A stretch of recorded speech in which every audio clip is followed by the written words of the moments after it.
Olá a todos, sejam muito bem-vindos, meu nome é Igor Vitor.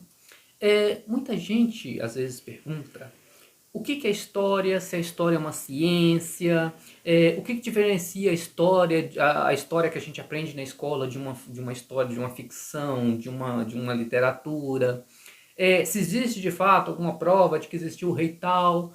Acho que muitas vezes, muita gente às vezes tem dúvida de como que funciona isso, o que é a história e se a história é uma ciência, como que funciona tudo isso. Então vamos lá. Eu vou usar a definição mais ou menos meio que adaptada do Mark Bloch.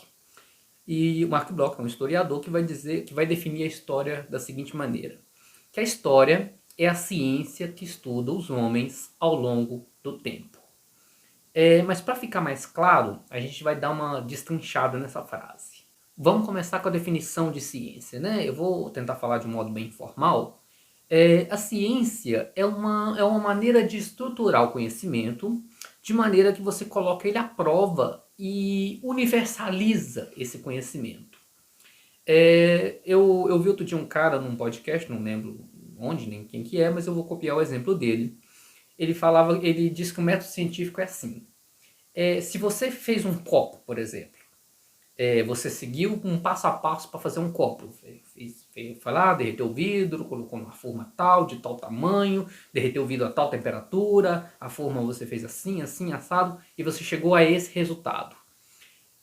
Então você vai pegar essa fórmula que você fez, vai entregar para diversas outras pessoas, diversos outros cientistas de diversas regiões diferentes, do mundo inteiro.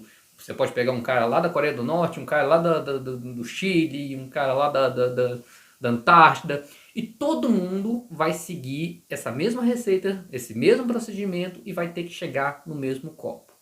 Se todo mundo fez o mesmo procedimento e chegou no mesmo resultado, então você tem uma teoria, isso passou a ser ciência. Isso é um método científico, tá? Método científico você tem que criar uma prova e essa prova ela tem que ser aplicável em todas as situações. Vou tentar dar um outro exemplo, né, para ficar mais fácil. Imagine que tem uma determinada doença, e aí observando as pessoas que estão doentes com essa determinada doença, você observou, por exemplo, que quem chupa muita laranja não está adoecendo com essa, não está pegando essa doença, está ficando imune. Então você estabelece primeiro uma hipótese. Opa, eu acho que a laranja ajuda a combater essa doença. E a partir disso, agora você vai fazer uma experimentação. Você vai começar a testar. Você vai começar a dar laranja para as pessoas e ver se elas vão de fato resistir a essa doença agora com a laranja.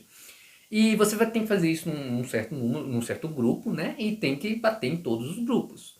E aí você vai ter feito a experimentação. Depois disso, você vai divulgar para outros cientistas. E esses outros cientistas vão fazer a mesma coisa. E se o resultado for igual com eles, aí você tem um conhecimento científico. Isso é um método científico. Então, nesse sentido, a história é uma ciência porque ela tem sim um método científico, né? Tudo que se afirma na história não é inventado como numa literatura ou como num romance que o escritor vai lá e escreve. Tem que ter a prova, tem que ter a fonte de onde você tirou aquilo. Se fala da existência de um rei fulano de tal, você tem que apresentar um documento, alguma coisa que cita esse rei e tal. Você tem que ter a prova daquilo. E aquilo tem que ser concordado em todo mundo que de fato aquele personagem existiu, como no exemplo. E essa prova é o que a gente vai chamar de fonte histórica, né? É aquilo que você tem que te dar uma pista sobre o passado, né?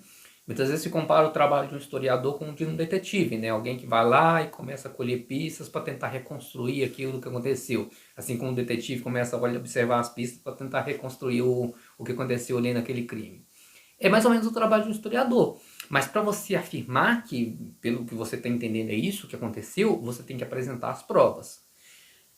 As fontes e essas provas, essas fontes, elas podem ser fontes materiais, né? Um pedaço de cabelo, um esqueleto, um vaso de cerâmica quebrado, ou podem ser fontes imateriais, né? De origem imaterial, como por exemplo uma entrevista, a testemunha ocular de alguém dando entrevista, confirmando aquilo e tal. O que vai diferenciar a história, e no caso todas as ciências humanas, é que no caso da história você não tem uma universalidade daquele resultado. Por exemplo, no caso das ciências exatas, 2 mais 2 é igual a 4 em qualquer lugar do mundo, sob qualquer ponto de vista. Pode estar calor, pode estar frio, pode estar chovendo, pode pode ser negro, pode ser branco, pode ser japonês. Em qualquer lugar, 2 mais 2 é sempre 4. Não existe forma de dar do resultado ser diferente. No caso das ciências humanas, nem sempre há a visão nem sempre é a mesma. Eu vou dar um exemplo, eu vou criar quase que uma espécie de fanfic aqui agora. Imagina um casal que acabou de se conhecer e tal, e o namoro estava muito bom, porém a mãe da moça desaprova o rapaz, falou que não gosta do rapaz, que aquilo não vai dar certo, ela não aprovou muito o relacionamento, mas mesmo assim a filha vai insistir, vai se casar com o rapaz. Imagina que eles então se casem e no começo do namoro é tudo excelente, no começo do casamento tudo é excelente, é tudo mil maravilhas. Passado um ano, depois de algum tipo de discussão lá, eles resolvem se separar. Aí a moça sofre bastante com o fim do relacionamento. Passado mais algum tempo, suponhamos que essa moça precise sei lá, ela adoeça e ela precisa de uma transfusão de sangue, e aí descobrem que só o sangue do rapaz que serve para a moça. E aí suponhamos que o rapaz tenha, apesar deles já terem se separado, suponhamos que o rapaz tenha ficado muito preocupado com a saúde da moça, com esse estado que ela ficou, e ele acaba doando o sangue para ela. E aí você pode pensar, não, que bom, então o final vai ser feliz agora, com certeza eles vão voltar. Não, eles não voltam, eles continuam não se dando bem, continuam separados e eles nunca mais vão ficar juntos. Quase que uma fanfic. Enfim, repare que como a vivência humana é complicada, é muito difícil para você julgar com muita certeza o que aconteceu. É claro que eu queria uma história bem rasa, né? Mas, por exemplo, a mãe da moça que não gostava do rapaz, ela tinha razão? Afinal, os dois se separaram.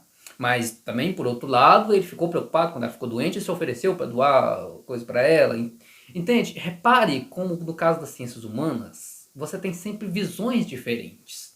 Você tem sempre pontos de vista diferentes. De modo que nas ciências humanas você não pode declarar ninguém como um herói nem como um vilão. Porque você tem sempre diferentes modos de enxergar.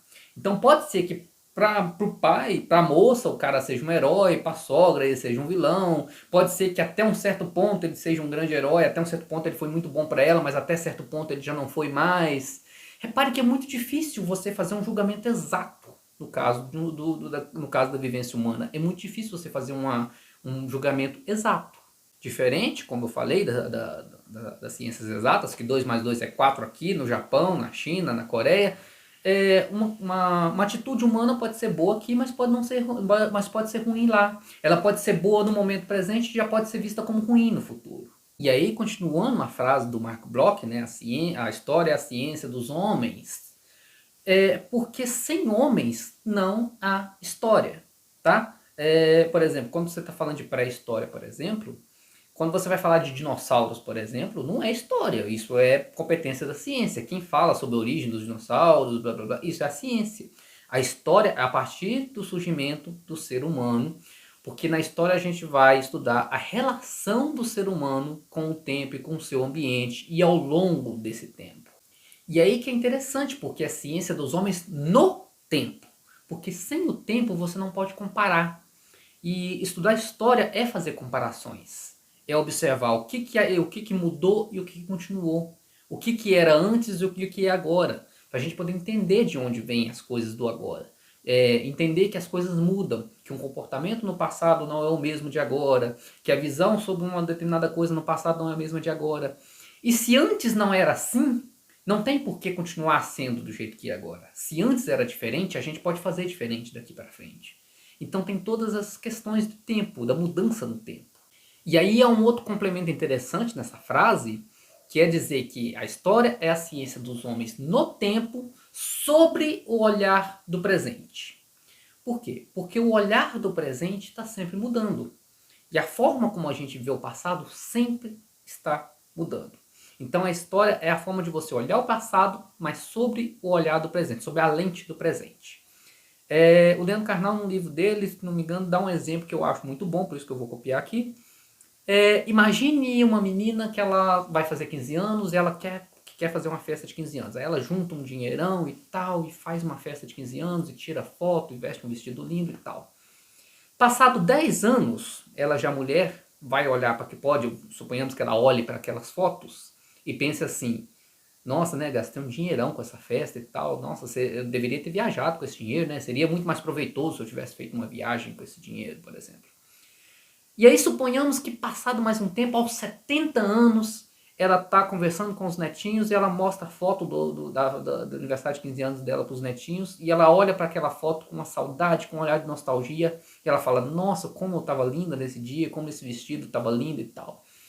Repare como que o fato é único, é a festa de 15 anos.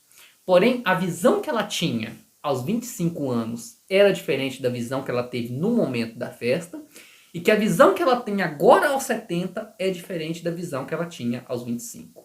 Então a visão que a gente tem do passado está sempre mudando. Por isso que a história é a ciência que estuda os homens ao longo do tempo.